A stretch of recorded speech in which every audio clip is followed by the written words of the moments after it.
Hi everybody, this is Motels Dave, and I'm here to say that today Chrysler beat me to the punch. Well, by Chrysler I mean Stellantis, or FCA US, or Stellantis North America. So here's how it boils down is that we have Stellantis, that's the big one, the big company that's named after a pharmaceutical, and that's the merger of Fiat, Chrysler, and Peugeot, which includes Citroën and Opel and Alfa Romeo and Maserati, etc., and Jeep, and so on. And then there's Stellantis North America, which I think goes without saying. And then there's FCA US and FCA Canada. So today they just announced that they are not going to sell off Chrysler and Dodge. At least they have no plans to do so. And duh, who really thought that they would be doing it? I mean, yeah, some people on YouTube, like me. It doesn't take that much to be on YouTube. You need a camera, and you need some time, and you need somebody to actually watch your video. Doesn't make you brilliant, doesn't make you authoritative, doesn't mean that you know anything. Selling Chrysler and Dodge, well, yeah, that would make so much sense. So how would they sell regular old cars that they need to get their corporate average fuel economy figures into sane territory so that they can stop paying millions, tens of millions, hundreds of millions to Tesla? Or maybe Rivian, or maybe some other up-and-coming competitor who's going to steal their business at some point. And the answer is they can't. They need Chrysler and Dodge because that's the mainstream. That is, in theory, where they should be making the bulk of their sales, although, as we all know, they're making the bulk of their sales from Jeep and Ram. But is that sustainable? Not really. And this whole thing that Sergio did where he cut and cut and cut, and he canceled the Dart, he canceled the 200, well, there you go. There's the midsize sedan and the compact sedan. They're still very popular. Admittedly, they're mostly very popular if they have a Toyota or Honda logo on them, or a Mazda logo, or a Subaru logo, but they're still very popular, and they are still part of the heart of the market, and usually then you have the crossover that's almost exactly the same, but taller. And if you really want proof of that, look at Mazda. They don't make any bones about it. The point is, they were never going to sell Chrysler and Dodge. They're giving Chrysler and Dodge a 10-year chance. They've said so over and over and over and over and over and over and over and over again.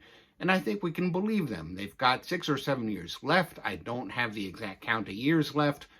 But they've got STLA Large is going into production in 2 plants in the US. The Dodge Charger, yes, it's delayed. Of course, when you have a big project and it's not complete yet, and you start laying off all sorts of people and then changing the way that they work and say, well, now you're in a global team and you got to come into the CTC so that you can spend all your days on Zoom talking to people who aren't up to speed on the project and who are in all other parts of the earth and maybe don't speak English quite the same way that you do, yeah, that's going to slow things down a bit. And so we don't have the Charger actually out at dealers yet.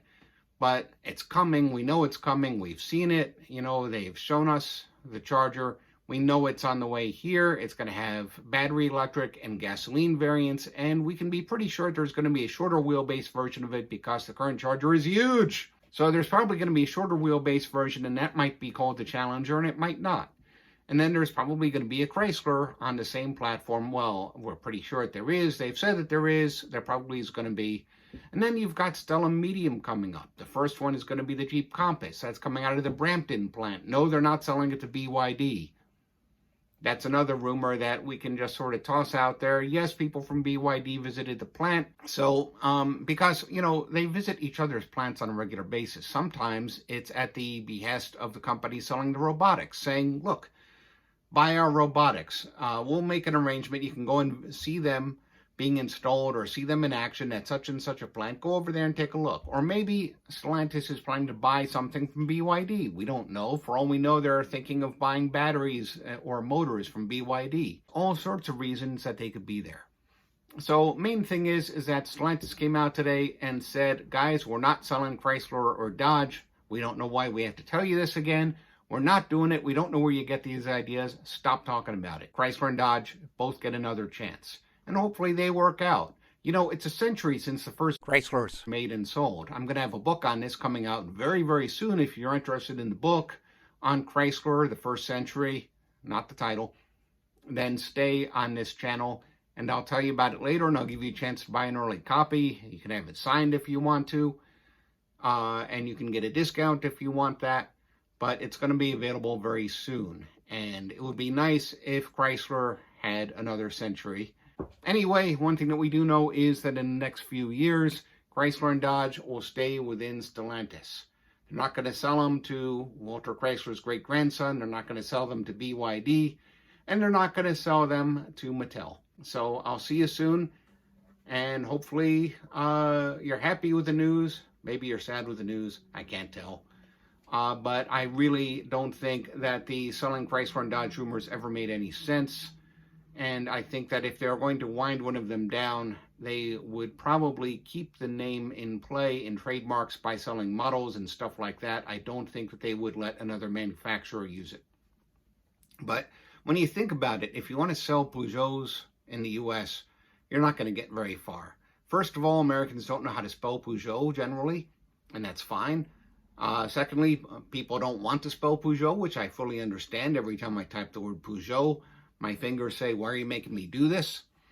And we're not going to have Citroëns here most likely, and we all know what happened to Fiat and Alfa Romeo in the U.S. If they want to sell mainstream cars and crossovers and such in the U.S., it's going to be through Chrysler and Dodge. Now, if one of those fails in the next few years, if they give it all the resources it needs and it still fails, then we'll see another brand. And what will that brand be? Well, they've got a lot of choices, don't they? Because if you look at just the Chrysler end of it, their history goes to Hudson and Nash and Maxwell and DeSoto and Imperial and a bunch of others. And they probably can't bring in their English brands like Humber and Hillman and Sunbeam because they sold all of those, ironically, to Peugeot. So I guess they could bring them back. But there's a whole bunch of choices that they could use if they fail with Dodge or Chrysler. My guess is Dodge is absolutely going to rebound when it gets a new product, and I can only hope that Chrysler does, and that depends on how they bring back Chrysler, and we'll know that soon. This is now a much longer video than I thought it would be, so I'll wrap it up, and I'll see you soon.